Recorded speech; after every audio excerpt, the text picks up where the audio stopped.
We caught you unprepared. Dil Raju గారు already prepare అయ్యారు ఈ ఊపిరి గురించి, సో మనం అడగద్దు. మనం ఆయన్ని వారి ప్రాణమిత్రుల గురించి అడుగుదాం. అందరికి నమస్కారం. ఏంటి క్వశ్చన్?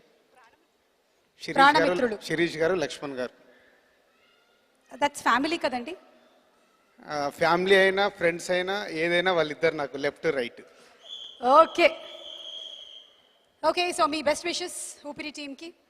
ఫస్ట్ కార్తీ గారికి తెలుగు ప్రేక్షకుల తరపున స్టేట్ ఫిలిం తెలుగు ఆడియన్స్ దగ్గరకు వస్తున్నారు sir, welcome and all the best. And మా వంశీ, మై చైల్డ్, మున్నా, బృందావనం, ఎవడు 3 ఫిలిమ్స్ తెలుగులో చేస్తే 4th ఫిలిం తెలుగు తమిళ్లో చేస్తున్నాడు. సో తమిళ్కి వెళ్తున్నావు కాబట్టి ఆల్ ది బెస్ట్ వంశీ. తెలుగులాగే తమిళ్లో కూడా నువ్వు పెద్ద డైరెక్టర్ కావాలని కోరుకుంటున్నాను. అండ్ పివిపి గారు, సో సాధారణంగా ప్రొడ్యూసర్ అంటే మేమందరం ఎవరైనా ప్రొడ్యూసర్స్ డబ్బు సంపాదించాలని సినిమాలు తీస్తాం. పివిపి గారు మంచి సినిమాలని తీయాలని సినిమాలు తీస్తారు. That is a passion about PVP గారు. Sir all the best. ఎందుకంటే సినిమా చూస్తేనే అర్థమవుతుంది. వంశీతో నేను 3 సినిమాలు చేశాను కాబట్టి క్వాలిటీలో వంశీ ప్రాణం పోయినా కాంప్రమైజ్ కాడు. ఆడు అనుకున్న క్వాలిటీ రావాల్సిందే. సో విజువల్స్ చూస్తేనే తెలుస్తుంది. సో ఎంత మీరు సినిమా కోసం ఎంత ప్యాషనెట్గా వంశీని ఎంకరేజ్ చేసి ఉంటారో. So all the best sir. And music director Gopi Sundar గారు, so a fantastic music. Already ఎప్పుడో నాకు వంశీ ట్యూన్స్ వినిపించాడు. ఇప్పుడు ఇందాకే లాస్ట్ లైవ్గా చేసిన song one of the best song in album.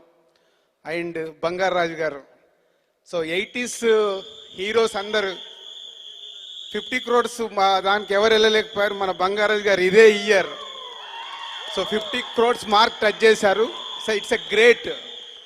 దీంట్లో కూడా సో నాగార్జున గారిది ఒక టైం అంటే 89లో శివ, గీతాంజలి ఎలా అయితే ట్రెండ్ సెట్స్ అయ్యాయో ఆల్రెడీ బంగారాజుగా అయిపోయారు కాబట్టి ఊపిరి కూడా ఒక ట్రెండ్ సెట్ కాబోతుంది. అంటే I know total is a script. So ఈ సినిమా ఆడియో ఫంక్షన్ ఎంత ప్లెజెంట్గా జరుగుతుందో సినిమా కూడా అంత ప్లెజెంట్గా ఉంటూ మన మనసుని దోచుతూ అక్కడెక్కడ టీయర్స్ పెట్టించే స్క్రిప్ట్ ఇది. సో నో డౌట్ ఇందాక మన రాజు గారు చెప్పినట్టు ఫస్ట్ సమ్మర్లో దిస్ ద బిగ్గెస్ట్ హిట్ కాబోతుందని 100%గా నమ్మొచ్చు. So all the best old team and Tamannaah, every one is all the best.